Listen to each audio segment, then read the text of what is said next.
Hari itu, aku tidak pernah menyangka bahwa langkah pertama kami di Gunung Butak akan menjadi awal dari 13 hari paling kelam dalam hidupku. Pagi yang seharusnya penuh semangat pendakian justru terasa seperti sebuah perpisahan, meski saat itu kami belum memahami apapun. Namaku Raffi. Aku menuliskan kisah ini bukan untuk menakut-nakuti, melainkan sebagai pengingat. Gunung bukan sekadar tanah tinggi yang bisa ditaklukkan dengan fisik dan logistik. Ada hal-hal yang tidak tercatat di peta, tidak terbaca di kompas, dan tidak bisa dijelaskan dengan logika. Kami berlima berangkat bersama. Aku, Ardi, Bagas, Dimas, dan Yoga. Usia kami hampir sebaya, dengan pengalaman mendaki yang cukup panjang. Beberapa gunung besar di Jawa sudah kami lewati bersama. Karena itulah, tanpa sadar, kami merasa terlalu percaya diri. Kami menganggap semua cerita mistis hanyalah bumbu, dongeng pengusir sepi bagi pendaki pemula. Gunung Butak sudah lama ingin kami datangi. Bukan hanya karena keindahannya, tetapi karena reputasinya. Hutan luas, jalur panjang, dan medan yang dikenal sering, mempermainkan pendaki. Banyak cerita orang tersesat, hilang berhari-hari, bahkan kembali dengan sikap yang berubah. Namun saat itu, semua cerita tersebut kami simpan di kepala sebagai hiburan semata. Pagi di base camp terasa aneh. Kabut tipis menggantung rendah, padahal matahari sudah cukup tinggi. Udara dingin menusuk, tapi bukan dingin biasa. Ada rasa berat yang menekan dada, seperti sedang berdiri di ruangan sempit tanpa jendela. Seorang bapak penjaga base camp mendekati kami. Tubuhnya kurus, wajahnya keriput, dan matanya tajam seperti sudah terlalu sering melihat orang datang dan pergi. Ia menatap kami lama, satu persatu, seakan sedang menghitung sesuatu. 5 orang? Tanyanya pelan. Iya, Pak, jawab Ardi santai. Bapak itu mengangguk pelan. Tangannya memegang buku catatan, tapi matanya tidak lepas dari kami. Setelah menulis beberapa hal, ia mendongak kembali. Gunung Butak itu luas, katanya. Kalau masuk, jaga sikap. Jangan ngomong sembarangan. Jangan merasa paling berani. Kami mengangguk, meski sebagian dari kami tersenyum kecil. Nasihat seperti itu sering kami dengar di gunung manapun. Namun bapak itu belum selesai. Kalau nanti dengar suara dipanggil, jangan dijawab. Siapapun yang manggil. Kalimat itu membuatku terdiam. Suaranya tidak terdengar seperti bercanda atau menakut-nakuti. Lebih seperti peringatan dari seseorang yang tahu betul akibatnya. Sebelum kami berangkat, ia menambahkan satu kalimat yang sampai sekarang masih terus terngiang di kepalaku. Kalau jalur terasa berubah, berhenti. Jangan memaksa. Gunung ini punya caranya sendiri memilih siapa yang boleh lewat. Kami mengucapkan terima kasih dan mulai melangkah masuk ke jalur pendakian. Tidak ada satupun dari kami yang benar-benar memahami maksud kata-katanya saat itu. Langkah awal terasa ringan. Jalur masih jelas, tanah lembab, akar-akar pohon melintang seperti biasa. Pepohonan tinggi berdiri rapat, membentuk lorong panjang yang dipenuhi cahaya matahari pagi. Secara kasat mata, semuanya normal. Namun entah kenapa, sejak awal masuk hutan, aku merasakan sesuatu yang mengganggu. Perasaan seperti sedang diawasi. Bukan oleh manusia, bukan juga oleh hewan. Lebih seperti kehadiran yang diam, memperhatikan setiap langkah kami tanpa suara. Kami berjalan sambil bercanda. Membicarakan rencana sampai lembah, soal logistik, dan target waktu. Tawa kami terdengar pecah di antara batang pohon, lalu menghilang begitu saja, seolah hutan menelannya. Beberapa kali aku menoleh ke belakang. Entah kenapa aku merasa langkah kami tidak hanya 5 pasang kaki. Yoga, yang berjalan paling belakang, tiba-tiba berhenti. Kalian dengar enggak? Katanya. Kami semua ikut berhenti. Dengar apa? Tanya Dimas. Kayak ada yang jalan juga. Dari tadi aku ngerasa ada suara langkah di belakang. Tapi pas aku berhenti, suaranya hilang. Ardi tertawa kecil. Perasaan aja. Baru masuk hutan udah kebawa cerita mistis. Yoga mengangguk, tapi raut wajahnya tidak sepenuhnya yakin. Ia kembali berjalan, namun sesekali menoleh ke belakang dengan gelisah. Semakin jauh kami masuk, kabut mulai turun perlahan. Padahal waktu masih siang. Kompas masih menunjukkan arah yang benar, GPS belum bermasalah. Tapi udara di sekitar terasa lebih berat. Napas terasa sedikit lebih pendek, seperti sedang berada di tempat yang terlalu sempit. Lalu aku mencium sesuatu. Aroma kemenyan. Awalnya samar, hampir tidak terasa. Aku mengira hanya imajinasiku. Namun beberapa langkah kemudian, aroma itu muncul lagi, lebih jelas, bercampur dengan bau tanah basah. Aku menoleh ke Bagas. "Kamu nyium bau aneh nggak?" Bagas menarik napas dalam-dalam. "Iya, kayak bau asap. Tapi bukan kayu terbakar." Kami tidak mengatakan apa-apa kepada yang lain. Ada perasaan aneh yang menahan kami untuk membicarakannya keras-keras. Di sebuah tanjakan kecil, kami menemukan sesuatu di tengah jalur. Sebuah ikat kepala kain hitam, sudah lusuh dan lembab, tergeletak begitu saja. Tidak mungkin milik kami. Dimas memungutnya. Mungkin punya pendaki sebelumnya. Aku langsung teringat pesan Bapak Basecamp. "Jangan sembarang bicara. Jangan sombong. Balikin aja ke tempatnya," kataku. Dimas sempat ragu, tapi akhirnya meletakkan kembali kain itu di tanah. Kami melanjutkan perjalanan. Namun beberapa meter kemudian, aku menoleh ke belakang. Kain itu sudah tidak ada. Jalur terlihat bersih, seolah benda itu tidak pernah ada sebelumnya. Jantungku berdetak lebih cepat. Aku tidak mengatakan apa-apa, tapi sejak saat itu, langkahku terasa lebih berat. Menjelang sore, kami memutuskan mendirikan tenda untuk bermalam pertama. Tempatnya cukup datar, tapi suasananya sunyi. Terlalu sunyi. Tidak ada suara burung, tidak ada serangga malam. Bahkan angin pun hampir tidak terdengar. Saat malam turun, suhu merosot drastis. Api kompor menyala kecil, tapi cahayanya terasa lemah, seolah ditelan kegelapan. Bayangan kami memanjang aneh di batang-batang pohon. Tiba-tiba terdengar suara langkah di balik semak. Pelan. Teratur. Kami semua terdiam. "Siapa itu?" bisik Yoga. Tidak ada jawaban. Suara itu berhenti. Beberapa menit kemudian, terdengar suara lain. Seperti seseorang menarik napas panjang, tepat di luar lingkar cahaya headlamp kami. Bulu kuduku berdiri.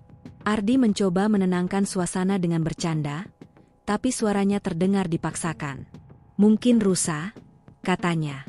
Namun kami semua tahu, itu bukan suara hewan.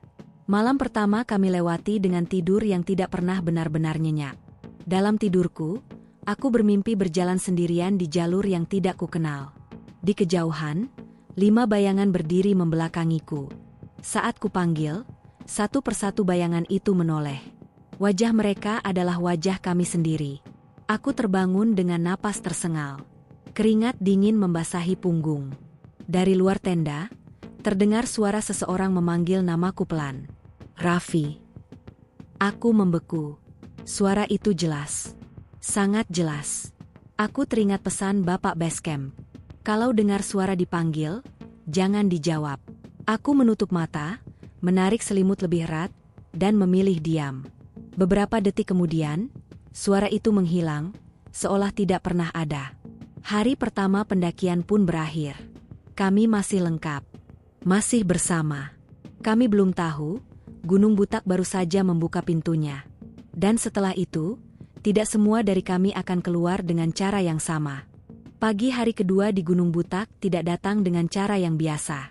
Tidak ada cahaya matahari yang menyelinap pelan ke dalam tenda, tidak ada suara burung yang membangunkan kami. Yang ada hanya kabut tebal dan udara dingin yang menusuk sampai ke tulang. Saat aku membuka mata, yang kulihat hanyalah warna putih keabu-abuan, seolah dunia di luar tenda sudah menghilang. Aku sempat berpikir aku masih bermimpi. Tapi saat aku menggerakkan tubuh, rasa dingin dan lembab di matras membuktikan bahwa aku benar-benar terjaga. "Pagi, ini jam berapa?" Suara Dimas terdengar dari tenda sebelah. Aku melihat jam tangan. Jarum menunjukkan hampir pukul 7 pagi, tapi suasananya seperti subuh yang belum selesai. Kabut terlalu tebal untuk ukuran pagi hari. Kami keluar dari tenda satu persatu. Nafas kami langsung berubah menjadi uap putih. Sekeliling kami sunyi, terlalu sunyi. Pohon-pohon tinggi yang semalam terlihat jelas kini, hanya berupa bayangan gelap yang samar. Jarak pandang mungkin tidak sampai 10 meter. Perasaan semalam gak sekabut ini, kata Bagas sambil merapatkan jaket. Iya, sahut Yoga.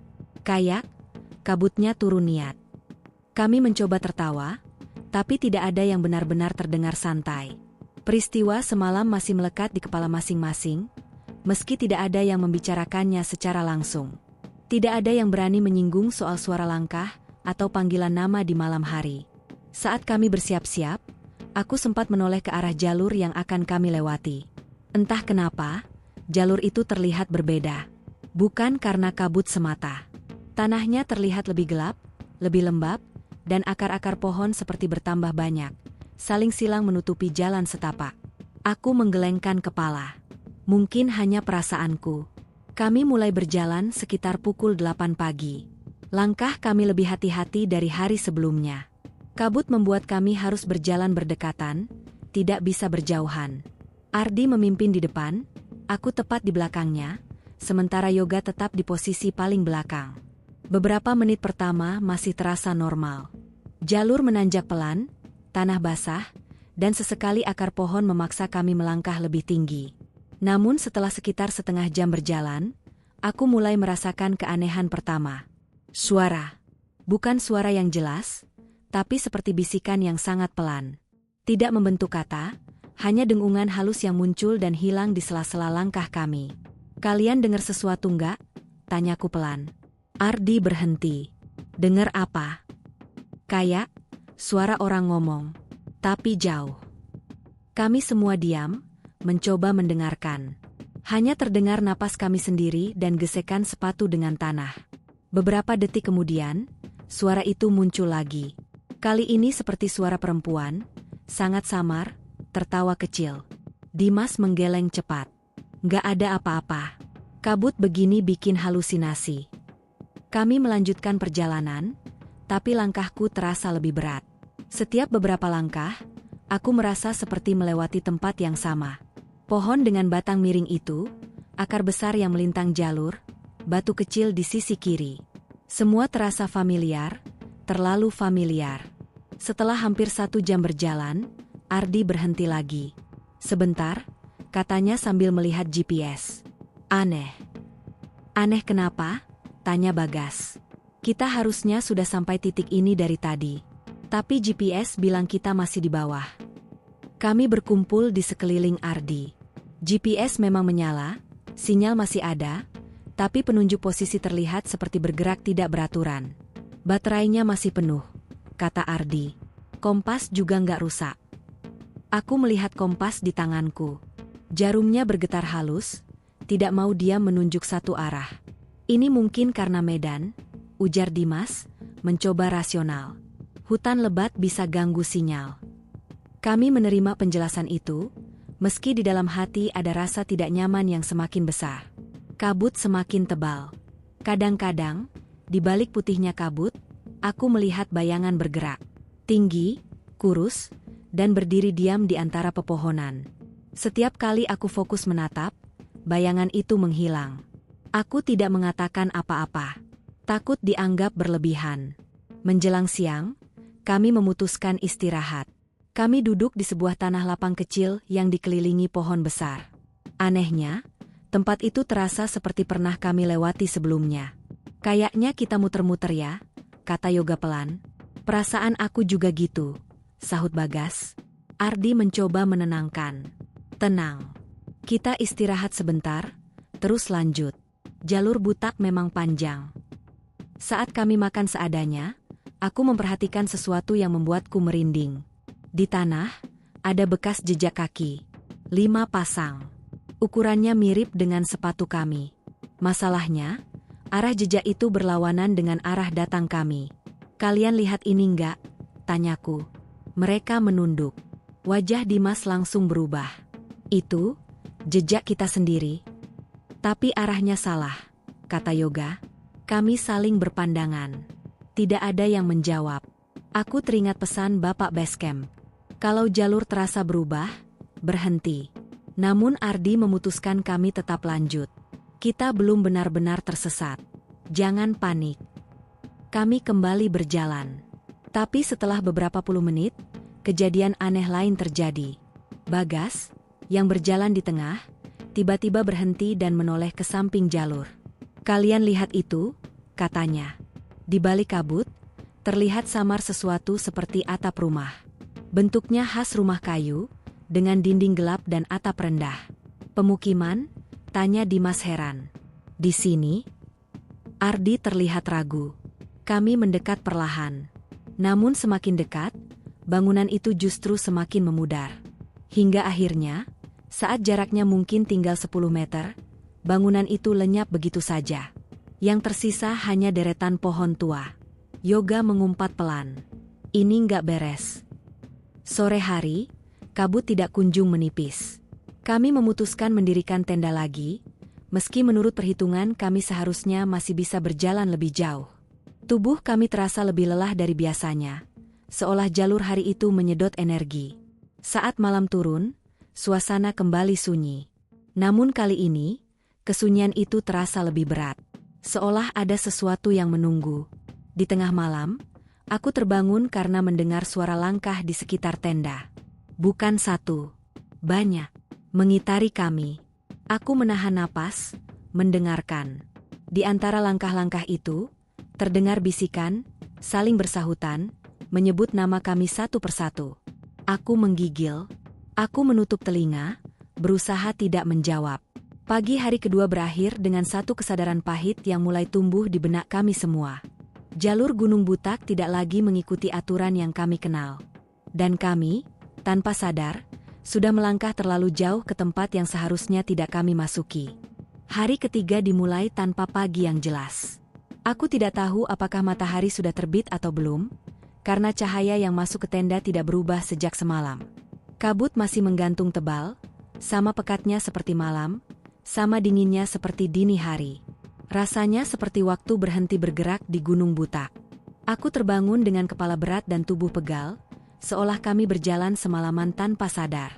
Saat keluar tenda, aku melihat wajah teman-temanku tidak jauh berbeda. Mata mereka cekung, kulit pucat, dan gerakan mereka lebih lambat dari biasanya. "Jam berapa?" tanya Bagas dengan suara serak.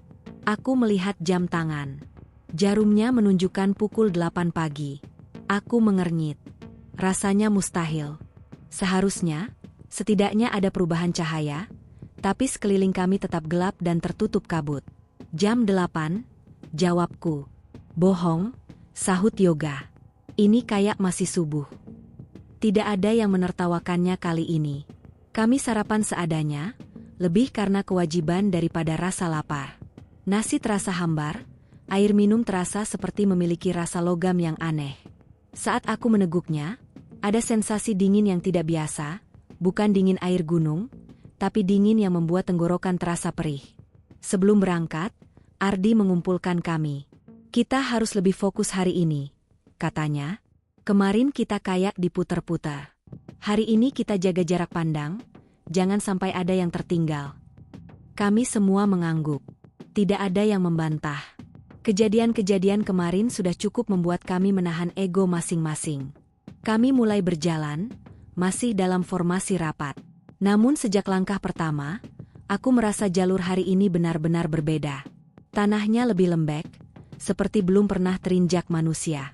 Tidak ada bekas sepatu, tidak ada potongan ranting patah, tidak ada tanda-tanda jalur yang biasa dilalui pendaki. "Ini jalur resmi, kan?" tanya Dimas ragu. Ardi melihat peta, lalu GPS, lalu menatap sekeliling. "Harusnya, iya." Jawabannya tidak meyakinkan. Pepohonan di sekitar kami terlihat lebih rapat. Batangnya besar-besar, dengan akar menjalar kemana-mana seperti ular. Beberapa pohon memiliki bekas goresan aneh di kulitnya, bukan seperti cakaran hewan, tapi seperti bekas kuku yang panjang dan sejajar. Beberapa kali aku merasa jalur di depan kami menutup sendiri. Ranting yang semula terbuka tiba-tiba terasa lebih rendah, memaksa kami menunduk. Semak yang sebelumnya jarang kini seperti sengaja merapat ke tengah jalur. Hutan terasa hidup. Sekitar 1 jam berjalan, Yoga yang berada di belakang tiba-tiba bersuara. "Raffi," katanya pelan. "Kamu yakin Ardi di depan?" Aku menoleh. Ardi memang berjalan di depan, terlihat jelas meski kabut. "Kenapa?" tanyaku. "Soalnya, Barusan aku lihat Ardi juga jalan di samping kiri. Tapi pas aku lihat lagi, nggak ada siapa-siapa. Aku merinding. Mungkin cuma bayangan. Yoga tidak menjawab. Wajahnya tegang, keringat dingin mengalir di pelipisnya meski udara sangat dingin. Tidak lama kemudian, kejadian serupa dialami Bagas. Ia berhenti mendadak. "Kalian dengar suara orang makan?" tanyanya. Kami saling pandang. "Enggak," jawab Dimas. "Itu tadi jelas banget," kata Bagas. "Kayak suara orang ngunyah. Dari arah kanan." Kami diam, mendengarkan. Tidak ada apa-apa. Hanya kabut dan keheningan yang terasa menekan. Saat itulah aku mulai menyadari satu hal yang membuat dadaku sesak. Tidak ada suara alam sama sekali. Tidak ada burung, tidak ada serangga, tidak ada hembusan angin. Seolah kami berjalan di ruang hampa yang dipenuhi pohon. Menjelang siang, Ardi memutuskan kami berhenti. "Kita harus evaluasi," katanya. "Ini nggak normal." Kami duduk di bawah pohon besar. Akar-akarnya menjulang seperti dinding. Saat aku menempelkan punggung ke batang pohon itu, aku merasakan getaran halus. Seperti denyut nadi. Aku langsung berdiri lagi. "Ada apa?" tanya Dimas. "Nggak apa-apa," jawabku, meski jantungku berdebar keras. Saat itulah kejadian paling aneh hari itu terjadi. Yoga berdiri, menatap ke arah kabut di depan kami. Matanya kosong. "Udah dekat," katanya. "Dekat apa?" tanya Ardi. "Pulang," jawab Yoga pelan. Kami terdiam. "Kamu kenapa?" aku mendekatinya. Yoga menoleh. "Kalian nggak lihat? Ada jalan di sana. Terang. Nggak ada kabut." Kami menoleh ke arah yang ia tunjuk. Tidak ada apa-apa selain kabut pekat dan batang pohon. "Yoga," kata Bagas dengan suara gemetar. "Di sana nggak ada apa-apa." Wajah Yoga berubah bingung. Ia menggelengkan kepala. "Aneh, tadi jelas banget." Sejak saat itu, Yoga mulai sering melamun. Ia berjalan lebih pelan, kadang berhenti sendiri, seolah mendengarkan sesuatu yang tidak kami dengar. Sore hari, kami benar-benar kehilangan orientasi. Kompas tidak lagi bisa dipercaya. Jarumnya berputar perlahan, lalu berhenti menunjuk ke arah yang berbeda setiap kali kami berhenti. "Kita muter," kata Ardi akhirnya. Aku yakin. Keheningan menyelimuti kami. Kata itu seperti vonis. Kami mendirikan tenda lebih awal. Perbekalan masih cukup, tapi mental kami mulai terkikis. Tidak ada yang banyak bicara malam itu. Saat malam semakin larut, hujan turun. Anehnya, hujan itu tidak terdengar seperti hujan biasa. Tidak ada suara tetesan di daun, tidak ada gemericik di tanah. Yang ada hanya sensasi basah yang tiba-tiba menyelimuti tenda. Di tengah malam, aku terbangun karena suara orang tertawa. Pelan, serak, dekat. Aku membuka mata. Di luar tenda, terlihat bayangan kaki berdiri diam. Tidak bergerak. Tidak masuk ke dalam cahaya. Aku menahan napas. Tidak berani bergerak. Tawa itu berhenti. Digantikan suara bisikan. "Kalian salah jalan?" Aku menutup mata, mengingat semua doa yang pernah aku hafal. Pagi hari ketiga tidak membawa kelegaan. Yang ada hanya satu kesadaran yang mulai tak terbantahkan. Gunung Butak tidak sedang menguji fisik kami. Ia sedang menguji siapa di antara kami yang paling lemah. Hari keempat adalah hari ketika rasa takut berhenti menjadi dugaan, dan berubah menjadi keyakinan. Bukan lagi soal perasaan diawasi, bukan lagi bisikan samar, tapi kesadaran penuh bahwa kami benar-benar tidak sendirian di Gunung Butak. Aku terbangun dengan tubuh gemetar. Bukan karena dingin, tapi karena mimpi yang terlalu nyata. Dalam mimpi itu, aku berdiri di sebuah lapangan luas yang dikelilingi kabut. Di depanku berdiri 5 orang. Mereka membelakangiku. Saat aku memanggil, satu persatu dari mereka menoleh. Wajah mereka sama dengan kami, tapi mata mereka kosong, hitam pekat, tanpa putih sama sekali. Yang terakhir menoleh adalah membuatku terbangun dengan teriakan tertahan. Aku duduk terdiam di dalam tenda. Napasku memburu, jantungku seperti ingin meloncat keluar. Dari luar, tidak terdengar suara apapun. Sunyi. Sunyi yang terlalu mutlak. Ketika aku keluar tenda, aku melihat Ardi sudah duduk di atas carrier, menatap kosong ke arah kabut. Bagas masih di dalam tenda, Dimas berjongkok sambil memegang kepalanya, dan Yoga. Yoga tidak terlihat. Yoga di mana? Tanyaku cepat. Ardi menoleh pelan. Wajahnya pucat. Aku pikir sama kamu. Dadaku langsung sesak. Dia nggak di tenda? Kami langsung menyebut namanya, pelan tapi panik. Tidak ada jawaban. Kabut masih tebal, jarak pandang hanya beberapa meter. Aku mulai berjalan menjauh dari tenda, memanggilnya lebih keras, tapi Ardi langsung menarik lenganku. Jangan teriak, katanya tegas. Ingat pesan awal. Kami mencari di sekitar area camp, masih dalam jarak pandang. Tidak ada jejak sepatu, tidak ada ranting patah, tidak ada tanda apapun. Seolah Yoga menghilang begitu saja. Lalu, dari balik kabut, terdengar suara langkah. Pelan, teratur. Aku refleks memanggil, Yoga. Belum sempat namanya keluar sempurna, Ardi menutup mulutku dengan tangannya. Matanya melotot, memberi isyarat agar aku diam. Langkah itu semakin dekat. Kabut bergerak pelan, seperti membuka jalan. Dan dari sana, muncul sosok Yoga. Ia berjalan tertunduk, wajahnya kosong. Pakaiannya basah, tapi bukan karena hujan. Rambutnya lengket seperti baru tercebur air. Dari mana kamu? Tanya Bagas dengan suara gemetar. Yoga mengangkat kepala. Matanya merah, tatapannya tidak fokus. Dari bawah, jawabnya pelan. Bawah mana? Tanya Dimas. Yoga mengernyit, seolah bingung sendiri. Aku lupa. Kami tidak bertanya lagi. Ada sesuatu yang salah pada Yoga. Cara bicaranya, cara ia berdiri, bahkan cara ia menatap kami. Seperti ada bagian dari dirinya yang tertinggal di tempat lain. Kami memutuskan untuk tetap berjalan hari itu, meski perasaan ragu terus menekan. Bertahan di satu tempat rasa lebih menakutkan. Seolah hutan di sekitar kami semakin mendekat jika kami diam terlalu lama. Namun jalur hari itu benar-benar tidak masuk akal. Kami berjalan menurun, lalu tiba-tiba menanjak tanpa transisi. Jalur berbelok ke arah yang bertentangan dengan kompas. Peta tidak lagi bisa digunakan. Landmark yang kami lewati terus berulang. Pohon besar dengan akar seperti gerbang, batu besar berbentuk mirip kepala manusia, pohon mati dengan batang terbelah dua. Kami melewati semuanya, berulang kali. Ini lingkaran, kata Dimas putus asa. Ardi mengangguk. Kita diputar. Yoga tiba-tiba berhenti. Kalian dengar? Katanya. Kami menahan napas. Dari kejauhan, terdengar suara ramai. Seperti banyak orang berbincang, tertawa, suara alat makan beradu. Suara kehidupan. Kami saling pandang. Suara itu jelas bukan halusinasi. Itu, orang, bisik Bagas. Tanpa banyak bicara, kami mengikuti arah suara itu. Semakin dekat, suasana berubah drastis. Kabut menipis.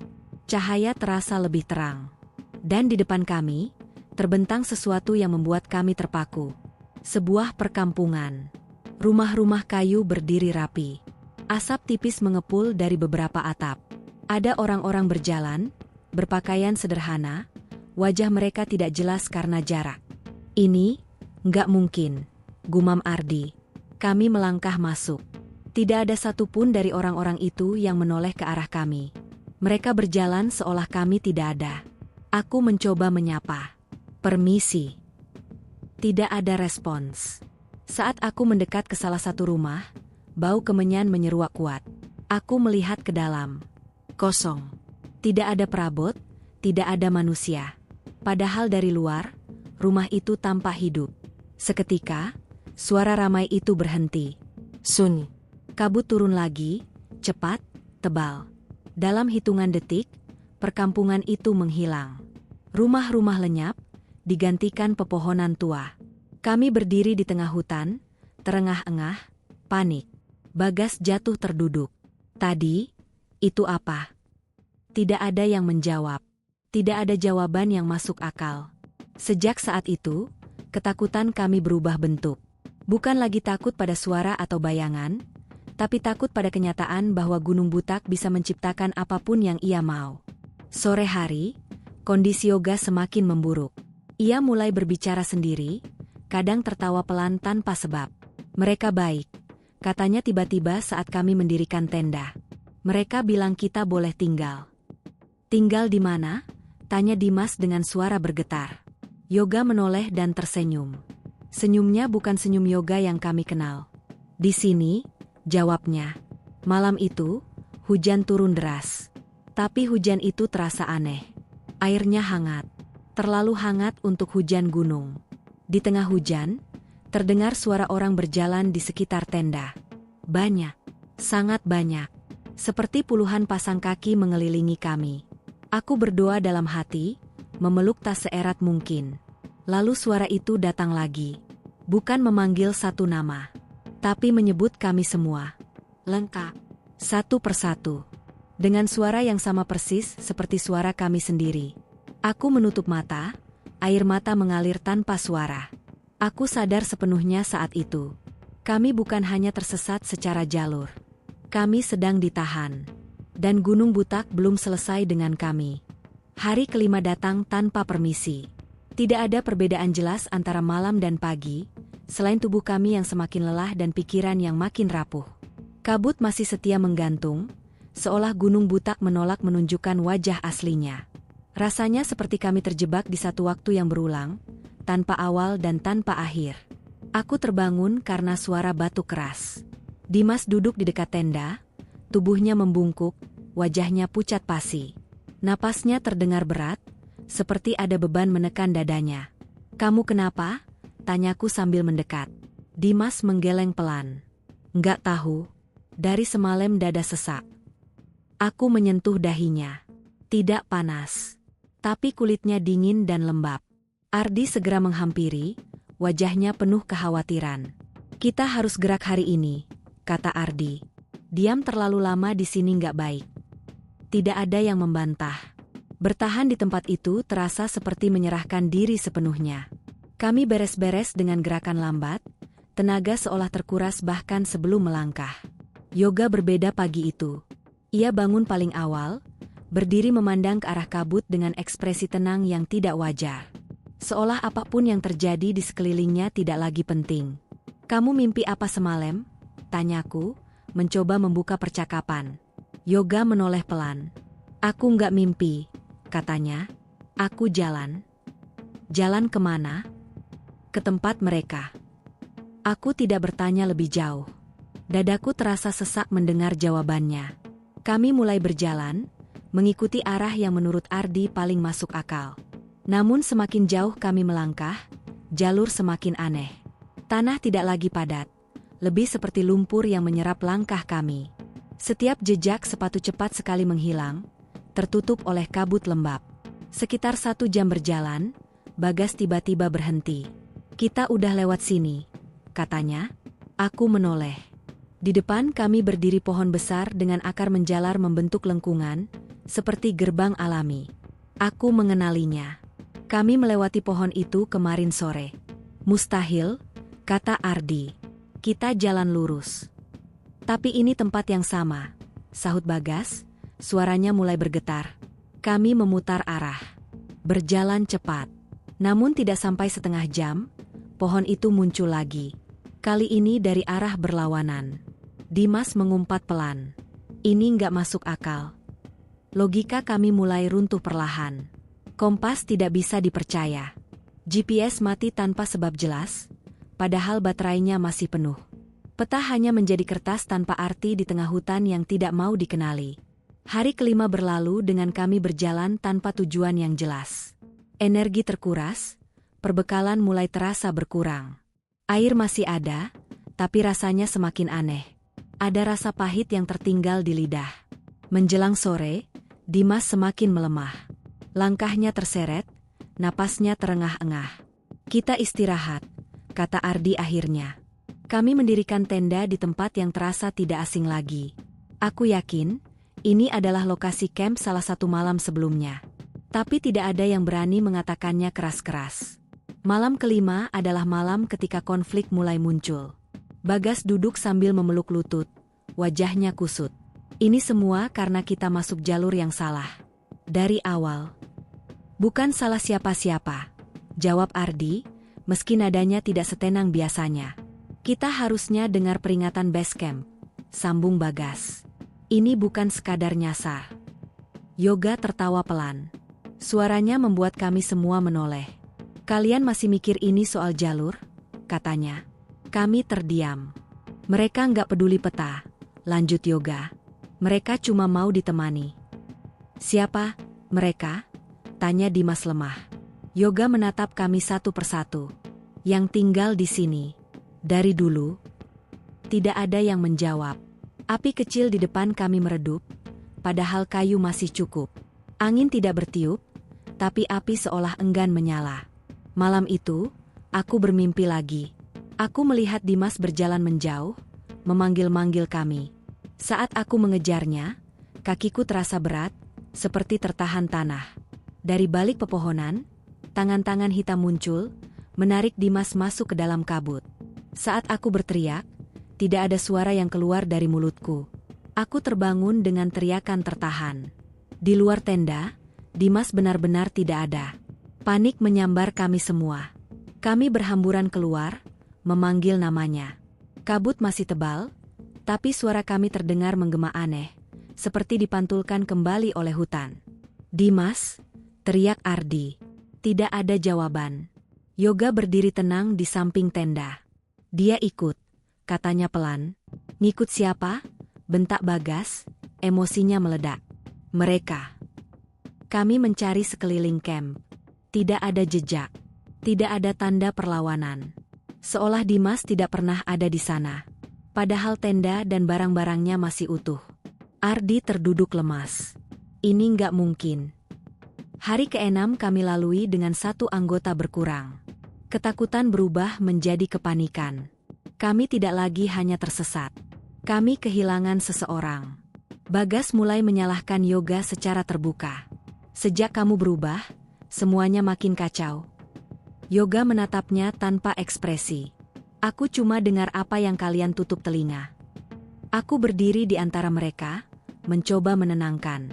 Tapi jauh di dalam hati, benih kecurigaan mulai tumbuh. Yoga memang berubah. Terlalu tenang. Terlalu pasrah. Kami melanjutkan perjalanan dengan 4 orang. Setiap langkah terasa lebih berat. Setiap suara kecil membuat kami tersentak. Sore hari ke-6, hujan turun lagi. Hujan hangat yang sama. Di sela suara hujan, aku mendengar suara Dimas memanggil. Raffi. Suaranya jelas. Terlalu jelas. Aku hampir menjawab, tapi Ardi langsung memegang bahuku, matanya memohon agar aku diam. Air mata mengalir di wajahku tanpa bisa kutahan. Hari ke-6 berakhir dengan satu kenyataan pahit yang mulai kami terima perlahan. Gunung Butak tidak hanya membuat orang tersesat. Ia memisahkan. Dan setelah Dimas, kami tahu, mungkin tidak akan berhenti di situ. Hari ke-7 dimulai dengan keheningan yang terasa memalukan. Tidak ada yang membicarakan hilangnya Dimas secara langsung, tapi kehadirannya masih terasa di antara kami. Tenda kosongnya berdiri seperti penanda bahwa sesuatu telah direnggut dari kami tanpa izin, tanpa suara, tanpa jejak. Aku terbangun dengan mata sembab. Sepanjang malam, suara Dimas terus terngiang di kepalaku. Bukan hanya memanggil, tapi seolah berbicara, mengeluh, meminta ditemani. Aku tahu itu berbahaya, tapi pikiran rasional mulai sulit dibedakan dari bisikan halus yang terus menggerogoti. Ardi duduk diam menatap tanah. Sejak pagi, ia hampir tidak bicara. Beban sebagai pemimpin terasa terlalu berat setelah satu orang benar-benar menghilang. Kita harus turun, kata Bagas akhirnya, memecah sunyi. Suaranya serak, nyaris seperti orang sakit. Gak ada lagi tujuan puncak. Yang penting keluar. Tidak ada yang membantah. Bahkan Yoga, yang biasanya akan berkata aneh, kali ini hanya mengangguk pelan. Kami meninggalkan tenda Dimas apa adanya. Tidak ada yang berani menyentuh barang-barangnya. Rasanya seperti melanggar sesuatu yang tidak tertulis. Saat melangkah pergi, aku menoleh sekali lagi ke arah tenda itu. Untuk sesaat, aku melihat bayangan seseorang berdiri di dalamnya, menatap keluar. Saat aku berkedip, bayangan itu lenyap. Kami berjalan menurun, setidaknya menurut perasaan kami. Tapi hutan tidak memberikan kepastian. Jalur terasa terus berubah. Seolah tanah di bawah kaki kami bergeser perlahan mengikuti kemauan sendiri. Pepohonan tampak semakin rapat. Batang-batangnya besar dan gelap, daunnya menutup rapat langit di atas kami. Sekitar 1 jam berjalan, kami mendengar suara air. Air, kata Bagas lega. Kita butuh air segar. Kami mengikuti suara itu, berharap menemukan sungai kecil atau mata air. Dan memang, di depan kami terbentang aliran air yang jernih, mengalir tenang di antara batu-batu besar. Pemandangan itu terasa terlalu normal setelah semua kegilaan yang kami alami. Kami berjongkok di tepi sungai. Aku mencelupkan tangan. Airnya dingin, segar. Tidak seperti air minum kami yang rasanya sudah berubah. Namun saat aku hendak meneguknya, Ardi menahan tanganku. Tunggu, katanya. Ada apa?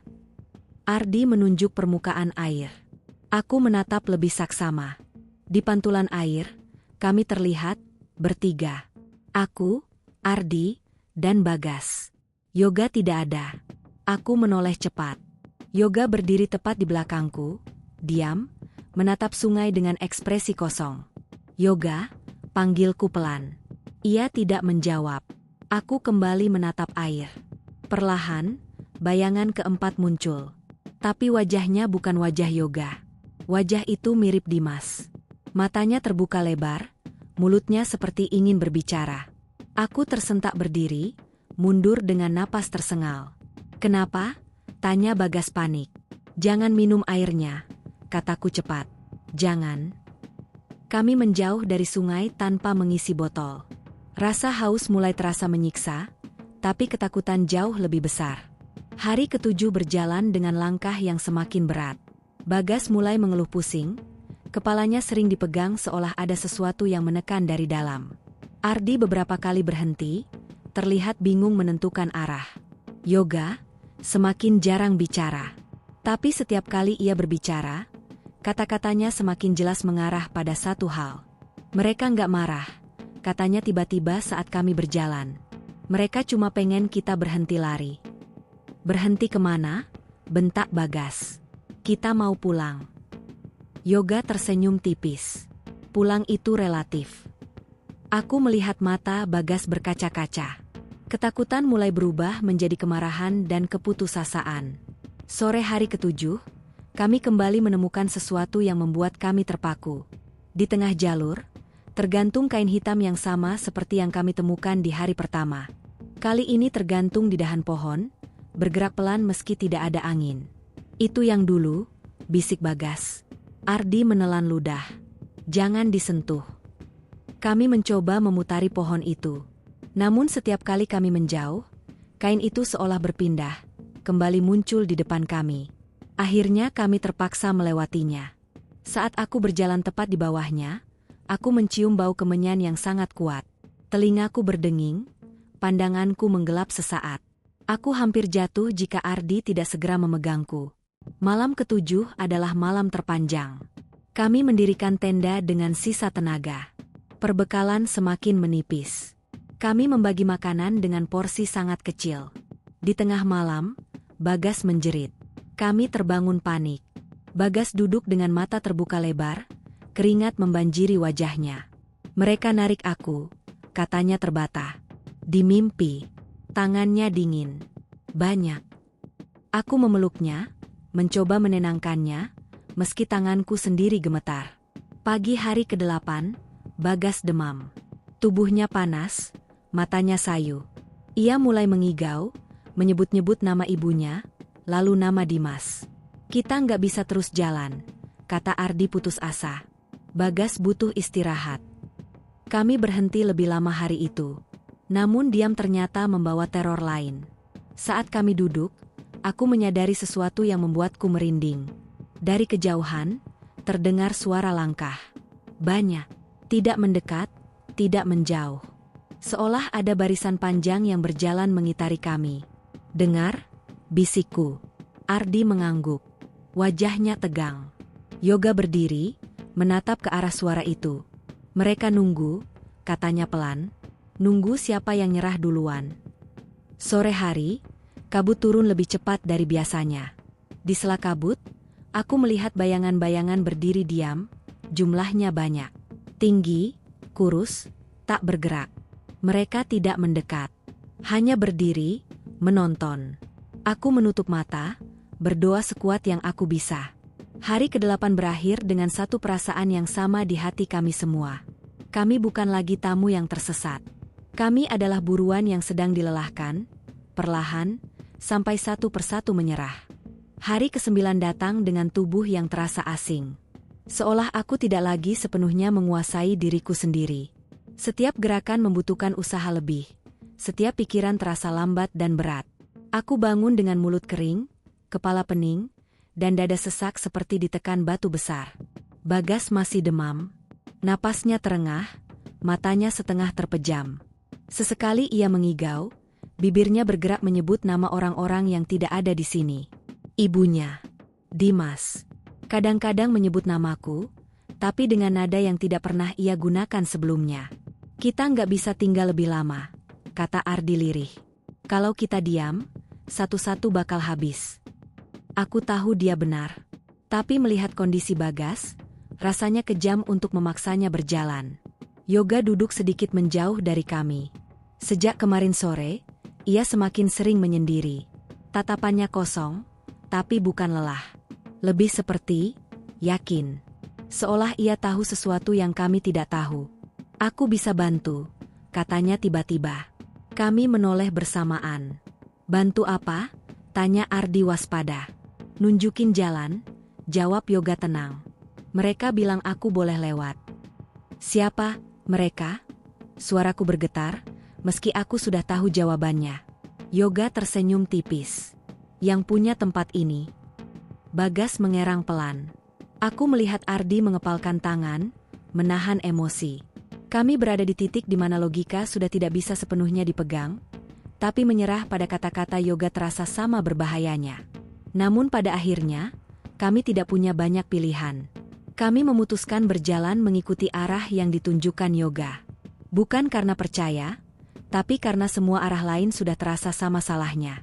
Anehnya, hari itu jalur terasa sedikit lebih jelas. Kabut menipis, tanah lebih padat. Kami berjalan lebih cepat dari hari-hari sebelumnya. Bahkan Bagas, meski masih lemah, bisa berjalan dengan bantuan kami. Kenapa sekarang jalurnya begini? Bisikku pada Ardi. Ardi menggeleng pelan. Aku juga ngerasa aneh. Sekitar 2 jam berjalan, kami tiba di sebuah area terbuka. Tidak luas, tapi cukup lapang dibanding hutan rapat yang kami lalui. Di tengahnya berdiri batu besar, datar di bagian atas, seperti meja alam. Begitu kami melangkah ke area itu, perasaanku langsung tidak enak. Udara di sini terasa lebih dingin, meski tidak ada angin. Suara di sekeliling menghilang sepenuhnya. Tempat apa ini? Tanya Bagas lemah. Yoga menatap batu itu dengan ekspresi hampir hormat. Tempat singgah. Aku merinding. Ada bekas-bekas di sekitar batu itu. Goresan, noda gelap yang sudah lama mengering, dan sisa-sisa sesuatu yang tidak bisa aku pastikan apa. Bau kemenyan kembali tercium, lebih kuat dari sebelumnya. Kita nggak boleh lama di sini, kataku. Namun saat aku melangkah mundur, kakiku terasa berat. Seperti ada sesuatu yang menahan dari bawah. Aku menunduk, tapi tidak ada apa-apa. Tanah terlihat normal. Bagas tiba-tiba terhuyung dan jatuh berlutut. Tubuhnya gemetar hebat. Bagas, aku segera menghampirinya. Ia menatapku dengan mata berkaca-kaca. Aku capek, Vi, katanya lirih. Aku pengen tidur aja. Itu karena kamu sakit, jawabku cepat. Nanti juga mendingan. Namun Bagas menggeleng pelan. Bukan capek badan, capek semuanya. Saat itulah aku mendengar suara. Bukan bisikan, bukan langkah, tapi suara ramai, seperti kerumunan orang berbicara pelan. Suara itu datang dari segala arah, berputar-putar di kepala. Ardi menutup telinga. Kalian dengar itu? Aku mengangguk. Yoga justru tampak tenang. Mereka senang, kata Yoga. Akhirnya kita berhenti. Suara-suara itu semakin jelas. Aku tidak bisa menangkap kata-katanya, tapi rasanya seperti diajak berbicara langsung ke dalam pikiran. Menawarkan ketenangan. Menawarkan berhenti berjuang. Tiba-tiba Bagas berdiri. Gerakannya mendadak, seperti orang yang mendapat tenaga baru. "Aku mau tinggal," katanya. "Aku terpaku." "Apa?" "Aku mau di sini aja," ulangnya. "Di sini tenang. Nggak sakit. Nggak takut." Aku melihat matanya. Tatapannya kosong, tapi damai dengan cara yang salah. Ardi segera memegang bahunya. "Bagas, sadar, kita mau pulang." Bagas tersenyum lemah. "Pulang kemana? Kita udah lama ninggalin jalan pulang." Kata-katanya menghantamku keras. Ada bagian dari diriku yang hampir mempercayainya. Yoga melangkah mendekat. "Kalau satu tinggal, yang lain bisa lewat," katanya datar. Aku menoleh tajam. "Maksudmu apa?" Yoga menatapku. "Ini bukan soal nyasar lagi. Ini soal keseimbangan." Ardi mendorong Yoga menjauh. "Diam." Suara-suara itu mendadak berhenti. Sunyi kembali menyelimuti area itu, lebih menekan dari sebelumnya. Aku merasakan telinga berdenging, pandangan berkunang. "Pergi," bisik sesuatu di telingaku. Aku memejamkan mata, mengucap doa sekuat tenaga. Dalam kekacauan itu, aku menarik Bagas, memaksanya berjalan keluar dari area batu itu. Ardi membantu, hampir menyeretnya. Begitu kami keluar dari area itu, udara terasa sedikit lebih ringan. Suara-suara itu menghilang. Bagas langsung terkulai, tubuhnya lemas. Yoga berdiri di batas area, menatap kami dengan ekspresi sulit dibaca. "Kalian bikin mereka marah," katanya pelan. Hari ke-9 berakhir dengan ketegangan yang tidak terucap. Kami berjalan lagi sampai tubuh benar-benar tidak sanggup. Malam itu, kami tidur tanpa benar-benar tidur. Setiap kali memejamkan mata, aku merasa seperti jatuh ke dalam lubang gelap yang tidak berdasar. Hari ke-10 membawa kejutan lain. Saat aku terbangun, Yoga tidak ada. Tidak ada suara. Tidak ada tanda. Ia pergi tanpa membangunkan siapapun. "Yoga," teriak Ardi. Tidak ada jawaban. Namun kali ini, tidak ada kepanikan seperti saat Dimas menghilang.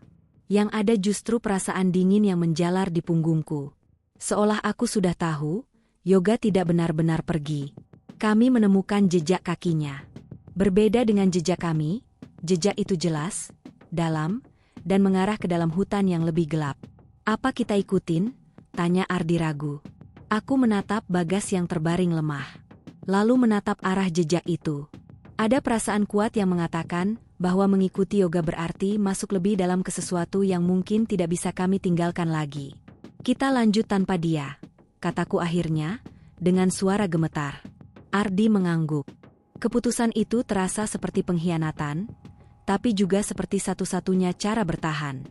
Saat kami melangkah menjauh, aku mendengar suara Yoga dari belakang. "Raffi." Suaranya lembut, persis seperti biasanya. Aku berhenti, hampir menoleh. Namun Ardi menggenggam lenganku kuat. "Jangan," katanya lirih. Aku menahan air mata, memaksa kakiku melangkah maju. Hari ke-10 berakhir dengan 2 orang hilang dari 5. Dan perasaan paling mengerikan akhirnya muncul sepenuhnya di dadaku. Bukan takut mati, tapi takut bahwa suatu saat nanti, aku sendiri yang akan memilih untuk tinggal. Hari ke-11 adalah hari ketika kami benar-benar berhenti menghitung waktu dengan harapan. Matahari terbit tanpa kami sambut, dan tenggelam tanpa kami sadari. Yang ada hanya langkah demi langkah, napas demi napas, dan ketakutan yang kini berubah bentuk. Bukan lagi panik, tapi pasrah yang perlahan menggerogoti. Kami tinggal bertiga. Aku, Ardi, dan Bagas. Bagas semakin parah. Sejak insiden di batu datar itu, ia jarang berbicara. Matanya sering terbuka, tapi seperti tidak benar-benar melihat. Kadang ia tersenyum sendiri, kadang bibirnya bergerak seolah menjawab pertanyaan yang tidak pernah kami ajukan. Ardi mencoba tetap kuat, tapi aku bisa melihat perubahan di wajahnya.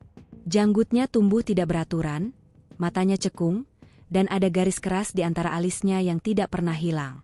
Ia jarang bicara, tapi setiap kali menatap hutan di sekeliling, sorot matanya penuh curiga. Gunung ini nggak mau kita pergi, katanya tiba-tiba saat kami berhenti istirahat di bawah pohon besar yang akarnya menjalar seperti ular. Aku tidak langsung menjawab. Dari awal, lanjutnya, semua kejadian itu kayak disusun. Kita salah jalur, hujan turun terus, kabut nggak pernah habis, satu-satu kita dipisahin. Aku menelan ludah. Mungkin cuma kebetulan. Ardi menatapku lama. Kalau ini kebetulan, kebetulan yang kejam banget. Hari itu kami berjalan tanpa arah pasti. Kompas sudah lama rusak, peta basah dan sobek. Kami hanya mengandalkan insting, yang entah kenapa selalu terasa salah. Menjelang sore, kami menemukan aliran air kecil. Tidak deras, tapi cukup jernih. Untuk pertama kalinya dalam 2 hari, kami minum dengan lega. Namun saat Bagas membasuh wajahnya, ia tiba-tiba membeku. Ada orang, katanya pelan. Aku dan Ardi refleks menoleh ke arah yang ia tunjuk. Tidak ada siapapun, hanya pepohonan dan kabut tipis. Di sana, Bagas bersikeras. Mereka berdiri di antara pohon. Ardi mendekat dan mengguncang bahu Bagas. Fokus. Itu cuma halusinasi. Bagas menatap Ardi, lalu tertawa kecil. Tawa yang membuat bulu kuduku berdiri. Kalian yang gak lihat, katanya. Mereka banyak. Lagi nunggu. Malam hari turun dengan cepat.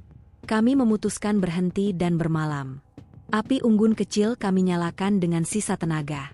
Api itu lebih banyak asap daripada panas. Malam itu, aku terbangun karena suara langkah. Aku membuka mata perlahan. Api unggun hampir padam.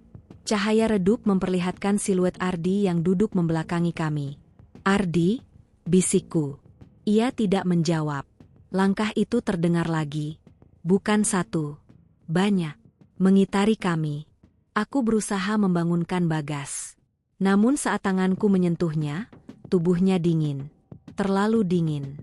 Bagas, bisikku panik. Matanya terbuka, menatap ke langit. Tapi tidak ada napas. Aku menjerit pelan, menahan suaraku agar tidak pecah. Ardi menoleh cepat. Kenapa? Tanyanya. Aku menunjuk Bagas.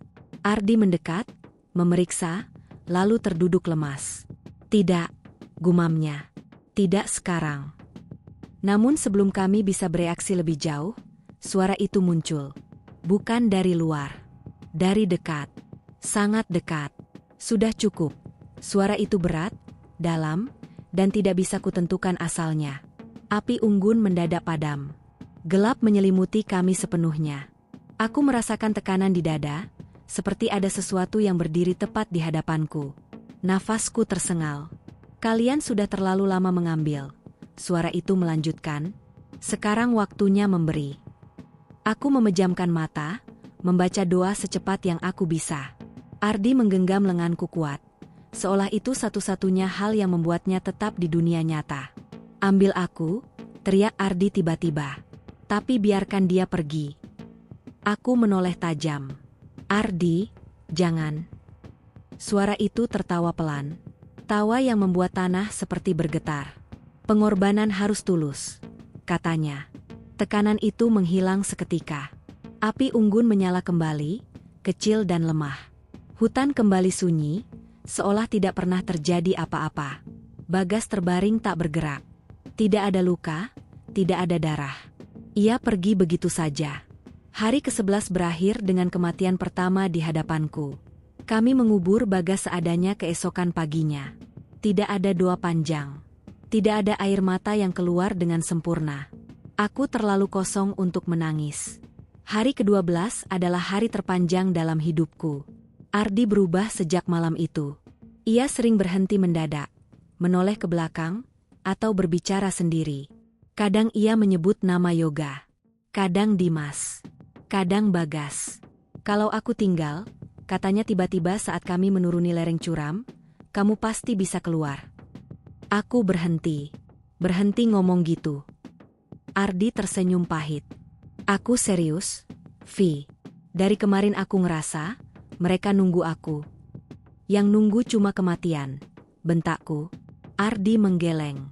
Bukan. Yang nunggu itu rumah. Kata itu membuatku diam. Sore hari, hujan turun deras. Kami berteduh di bawah ceruk batu. Air mengalir deras di depan kami, seperti tirai yang menutup dunia. Di balik suara hujan, aku mendengar nyanyian. Pelan. Mendayu. Sangat familiar. Suara ibuku. Tubuhku kaku. Logika di kepalaku berteriak, tapi hatiku bergetar. Ardi juga mendengarnya. Aku tahu dari ekspresinya. Kalau kamu dengar apapun, kataku cepat, jangan diikuti. Ardi menatap hujan. Terlambat. Ia berdiri dan melangkah keluar dari ceruk. Aku meraih tangannya, tapi ia melepaskan dengan lembut. Kalau aku nggak balik, katanya pelan, jalan pulangmu pasti terbuka. Ardi, teriakku. Namun hujan menelan tubuhnya. Sosoknya menghilang begitu saja, seperti tidak pernah ada. Aku berteriak sampai suaraku habis. Tidak ada jawaban. Hanya hujan dan kabut. Hari ke-12 berakhir dengan keheningan total. Aku sendirian. Dan di tengah hutan Gunung Butak yang gelap dan basah, untuk pertama kalinya, aku benar-benar merasakan gunung itu tersenyum. Aku tidak tahu bagaimana aku bisa bertahan melewati malam itu. Tubuhku menggigil tanpa henti.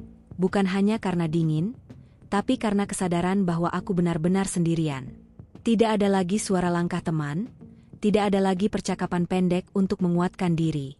Yang tersisa hanya aku, hutan, dan sesuatu yang sejak awal terasa mengawasi. Pagi hari ke-13 datang tanpa warna. Kabut turun begitu tebal hingga jarak pandang tak lebih dari 2 meter. Dunia seakan mengecil, menelanku perlahan. Aku bangun dengan kepala berat. Tenggorokanku kering, perutku melilit. Persediaan makanan sudah habis sejak 2 hari lalu. Air hujan adalah satu-satunya yang membuatku tetap hidup. Aku duduk lama, memandangi tanah di depanku. Untuk pertama kalinya sejak kami tersesat, muncul satu pikiran yang terasa begitu jelas. Mungkin aku memang tidak seharusnya keluar. Begitu pikiran itu muncul, dadaku terasa hangat. Bukan lega, tapi seperti dipeluk. Kabut di sekitarku bergerak pelan, membentuk lorong samar di antara pepohonan. Kesini. Suara itu terdengar lagi. Bukan memerintah, bukan memaksa. Mengundang. Aku berdiri tanpa benar-benar sadar kapan kakiku bergerak. Langkah demi langkah aku mengikuti lorong kabut itu. Anehnya, tubuhku terasa lebih ringan. Rasa lapar memudar. Rasa sakit di kaki seolah menghilang. Aku tiba di sebuah tempat yang terasa salah. Tanahnya datar sempurna. Tidak ada lumut, tidak ada daun gugur. Di tengahnya berdiri pohon besar, jauh lebih tua dari yang lain. Akarnya menjulur ke segala arah seperti urat raksasa. Di bawah pohon itu, aku melihat mereka. Bagas, Yoga, Dimas, Ardi. Mereka berdiri diam, menghadapku. Jantungku hampir berhenti. Ardi, suaraku bergetar. Bagas. Mereka tersenyum. Tidak pucat, tidak rusak, tidak terlihat mati. Mereka tampak sehat, tenang, damai. Kamu capek, kata Bagas, suaranya lembut seperti dulu. Kami juga capek sebelum akhirnya berhenti. Aku cuma mau pulang, bisikku. Aku mau hidup. Yoga melangkah maju. Hidup di luar sini sama capeknya, Vi. Sama sakitnya. Dimas menatapku dengan mata yang terasa asing. Di sini nggak ada lapar. Nggak ada takut. Nggak ada kehilangan. Aku menggeleng keras. Ini bukan nyata. Ardi mendekat. Wajahnya begitu jelas, sampai aku bisa melihat bekas luka kecil di dagunya. Ini nyata versi lain, katanya pelan. Gunung cuma minta satu hal. Kamu. Tanah di bawah kakiku bergetar halus. Angin berhembus, membawa aroma tanah basah dan kemenyan. Pohon besar itu seolah bernafas. Aku merasakan tekanan kuat di dadaku lagi, lebih berat dari sebelumnya. Pandanganku berkunang. Lututku lemas. Kamu sudah diberi waktu. Suara berat itu kembali terdengar. 5 masuk. 4 tinggal. 1 dipilih. Aku tersentak. Dipilih untuk apa? Menjadi penutup. Kabut menebal, membungkus kami semua. Wajah-wajah mereka semakin dekat. Kalau kamu tinggal, kata Ardi, tak akan ada lagi yang diambil. Air mataku jatuh. Tubuhku gemetar hebat. Di titik itu, godaan untuk menyerah terasa begitu manis. Tidak perlu berjuang. Tidak perlu merasa bersalah karena selamat sendirian. Namun di balik semua itu, ada satu hal kecil yang terus mengganggu. Wajah ibuku. Doa yang selalu ia bisikan setiap aku berangkat mendaki. Aku teringat bagaimana ia selalu berkata, kalau kamu tersesat, jangan pernah lupa siapa dirimu. Aku menutup mata, mengumpulkan sisa kesadaranku. Aku nggak milik kalian, kataku dengan suara parau. Aku manusia. Tekanan itu berubah menjadi rasa sakit luar biasa. Seperti ribuan tangan menarik tubuhku ke tanah. Aku berteriak sekuat tenaga, menyebut nama Tuhan, memaki ketakutanku sendiri. Bayangan mereka berubah. Senyum mereka memudar. Wajah mereka perlahan menjadi kosong. Kamu menolak? Suara itu terdengar lebih dingin. Aku pulang, teriakku. Walau sendirian. Tanah di bawah kakiku runtuh. Aku jatuh, berguling di antara akar-akar besar. Tubuhku terbentur keras. Rasa sakit kembali menyerbu, nyata dan brutal. Aku bangkit dengan susah payah dan berlari. Tidak peduli arah. Tidak peduli luka. Aku berlari sambil terus berdoa, memaksa kakiku bergerak meski nyeri. Suara-suara itu mengejarku. Teriakan, bisikan, panggilan dengan suara orang-orang yang kucintai. Aku menutup telinga, berteriak lebih keras. Tiba-tiba kabut menipis. Aku menabrak sesuatu dan terjatuh. Saat aku mengangkat kepala, mataku menangkap warna yang hampir kulupakan. Oranye. Tanda jalur pendakian. Aku terisak, tertawa, dan menangis bersamaan. Tubuhku roboh, seluruh tenagaku habis di titik itu. Di belakangku, dari balik kabut, aku mendengar satu suara terakhir. Gunung tidak pernah lupa. Aku menoleh. Tidak ada siapa-siapa. Hari ke-13 berakhir dengan aku tergeletak di jalur pendakian, setengah sadar, setengah hidup. Namun satu hal aku tahu pasti. Gunung Butak telah melepas aku. Bukan karena aku menang, tapi karena aku menolak untuk menjadi miliknya. Aku tidak tahu berapa lama aku tergeletak di jalur itu. Waktu kembali menjadi sesuatu yang kabur. Sama seperti hari-hari terakhirku di dalam hutan. Yang kuingat hanya suara-suara samar. Langkah kaki. Teriakan orang-orang yang terdengar jauh tapi nyata. Di sini, ada orang di sini. Aku mencoba membuka mata, tapi cahaya terlalu terang. Tubuhku diangkat, digoyang pelan. Aroma minyak kayu putih dan kain basah menggantikan bau tanah dan kabut. Aku ditemukan oleh tim relawan dan warga yang sedang melakukan penyisiran. Katanya, aku pingsan di jalur yang bahkan tidak masuk akal bagaimana aku bisa sampai ke sana dengan kondisi seperti itu. Saat sadar sepenuhnya, aku sudah berada di pos. Tubuhku dibungkus selimut, infus menempel di lenganku.